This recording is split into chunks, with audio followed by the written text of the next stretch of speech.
everybody. Welcome back to another segment of our care virtual tour. Today we're starting it out with our chickens. These are the care chickens.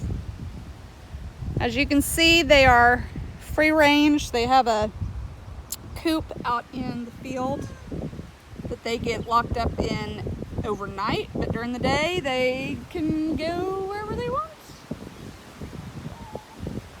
So I will tell you right now, I know nothing about chickens, but I'm trying to learn.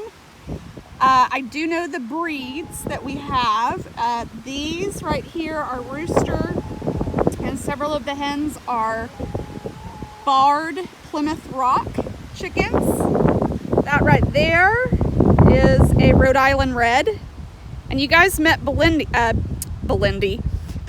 combining Bindi and Bellini together. Bellini, much earlier in the segments, our special needs chicken. She is a Rhode Island Red as well.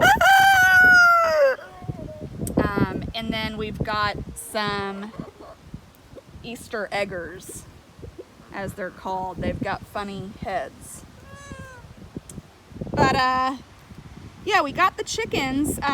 We use a lot of eggs, and we use eggs to feed the bobcats, Kevin the serval. I'm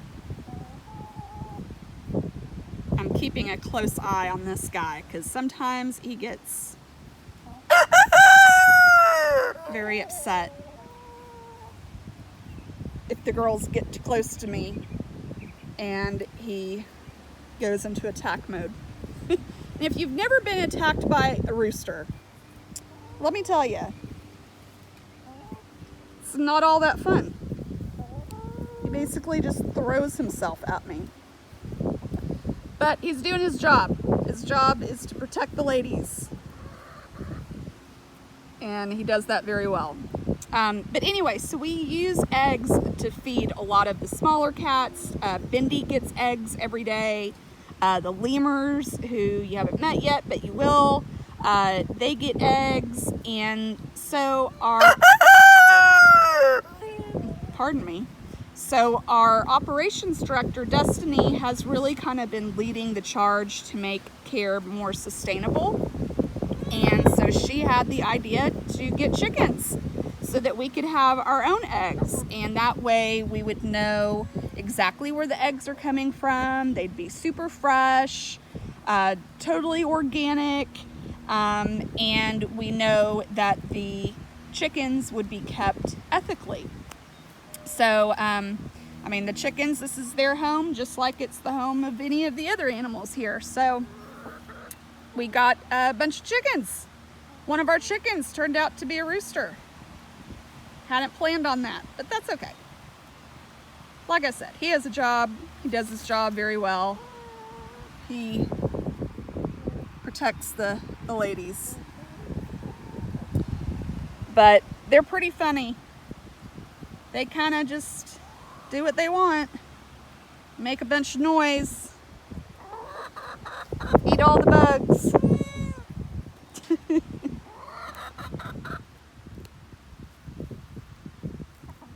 I could sit here all day watching the chickens. I find them to be fascinating.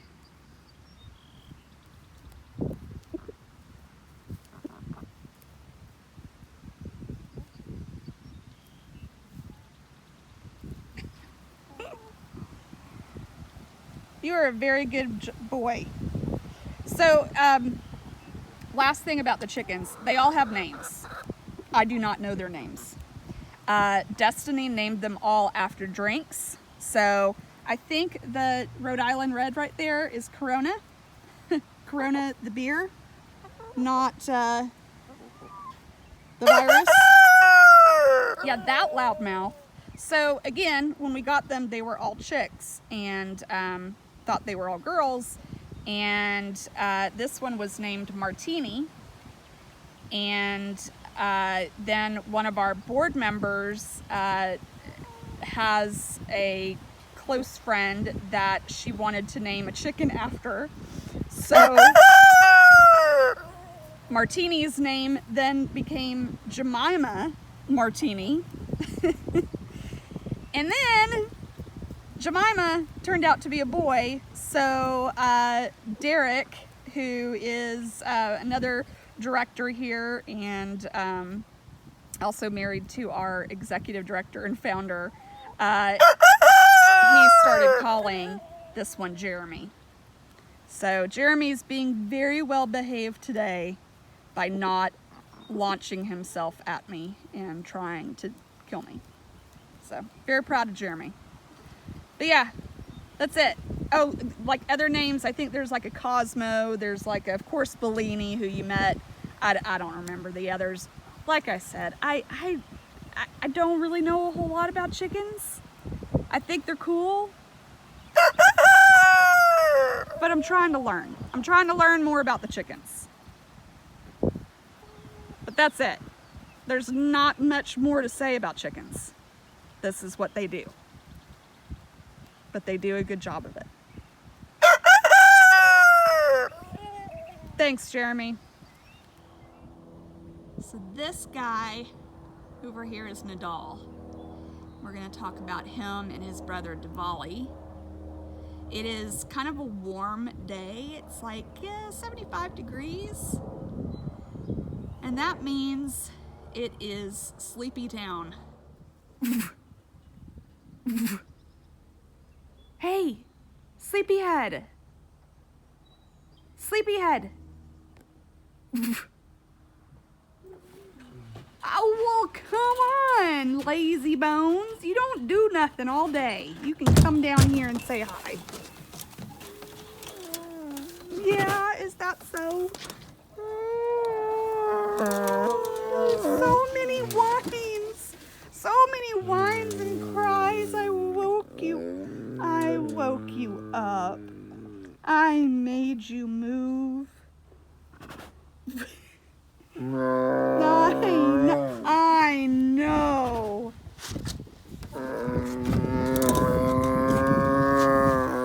I know. I know I'm so mean. And by the way, I think I just totally messed it up. This is Divali. Did I say Nadal? I don't remember. Anyway, this is Divali. You're just so sad. Oh, it's so sad. So sad. So you're gonna go back up to your napping spot, aren't you? Yeah, he says, I've had enough of this. I came down to say hi. I did my job. I'm done. Yeah, I get it. It's fine. It's fine. So, Divali and Nadal, his brother, such a mess. If you guys remember Naya and Shanti, the two sisters that we met, I think in the second episode, Nadal and Divali came with them from the same place, a facility in Florida, that couldn't take care of them, asked if somebody could take in some of their cats, and is now under different ownership management. We were told that we were getting all adults, or we were under the assumption that we were getting all adults, but Naya and Shanti were like 2.5 years old, and Nadal and Divali were like just over a year old. They were little still when we got them, so we were kind of surprised when they arrived. We were expecting big boys, and we got kind of little boys. I mean, they weren't super tiny at a year old. They were, pretty big, but they've definitely grown as time has gone on here. But I think I spoke about the girls when they got here. We put them actually in this enclosure, the two girls, and then Nadal and Divali, the two boys, went in that enclosure over there where Nadal is at now, because we didn't really know how much space they would need at the time. And the girls, actually, I'm sorry, I'm wrong. The boys went in this enclosure, the girls went in the other enclosure. And it was around Christmas time, so we decorated their enclosures with Christmas trees and stuffed animals and wrapped boxes and presents. And the girls, when they got out, they kind of were really hesitant and tentative and weren't real sure about the grass. I don't know if they'd ever been on grass before, so it was kind of different and new. They were, exploring a little bit more, were a little more nervous of things. The boys, though, when they got in their enclosure, it was like two wrecking balls. They just tore through everything and they just played and played and played, and it was adorable. They're pretty affectionate, and they used to be really affectionate with each other, but because they were so young when they got here, they had not hit maturity yet. So when they did start hitting puberty, they started getting a little aggressive with one another. So that is when we made the decision to have them neutered. We don't always neuter or spay the animals here, only if they're living or going to live with animals of the opposite sex, so they can't breed. But if they're in a same-sex group, then we don't always neuter or spay. Sometimes we do. It just depends on the situation. But with them, we decided to go ahead and neuter and see how they acted with one another after we did that. I don't know if you guys can see this, but his eye is kind of open, but his eye is like rolled into the back of his head. And now you can't really see it. So, yeah, so we had them neutered. Let's go over and say hi to brother. And separated them. So we moved Naya and Shanti to a bigger enclosure, and then separated these boys so they each got their own enclosure, but they have a shared space, so that we could kind of test out how things were going to go, in terms of one of them can go into this space and be right next to the other. Hey, sleepyhead. Hi. You probably can't see him very well. That's Nadal. Hi. Oh, are you whiny too? Are you whiny too, just like your brother? Yeah.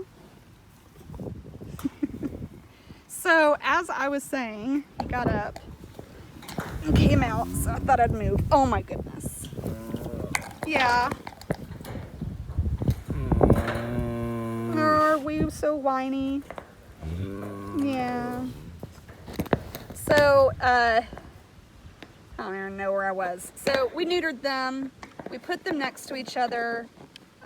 Wanted to test the waters and see how things go before we decided to put them back in together. And to be honest, they didn't show a whole lot of interest in going back in together. They seemed perfectly content. I know those flies are awful. They're so terrible. They're so terrible. Yeah, they're biting you. They're biting the baby boy. That's not very nice. So yeah, they seem to be doing better as neighbors than roommates. But I have to say, these boys are two of my favorites. They are just so fun. Well, I guess I should follow him maybe. They're so fun. They're so playful and energetic and talkative and affectionate, and they're super goofy. And And I do want to show you guys something. So this is one of their balls. Now these balls, they're called safari balls or boomer balls. They are made specifically for big cats and elephants and polar bears and all these big tough animals. And they're supposed to be indestructible, and I will tell you they are not indestructible.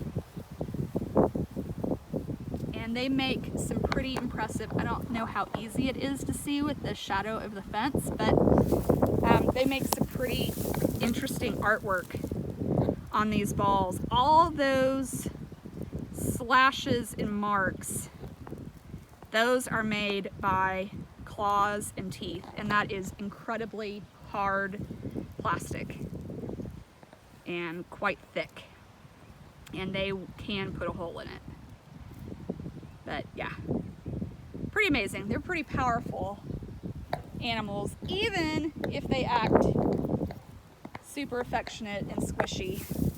Squishy is what we call when they are being very loving, kind of acting cuddly, even though we're not going to cuddle with them. We call that being squishy. But you in your cave. He went in his cave.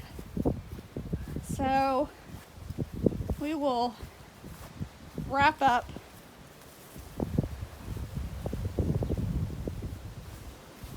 with Nadal over here. The sun is right in my eyes, so I have no idea what I'm showing you. It could be a pole for all I know.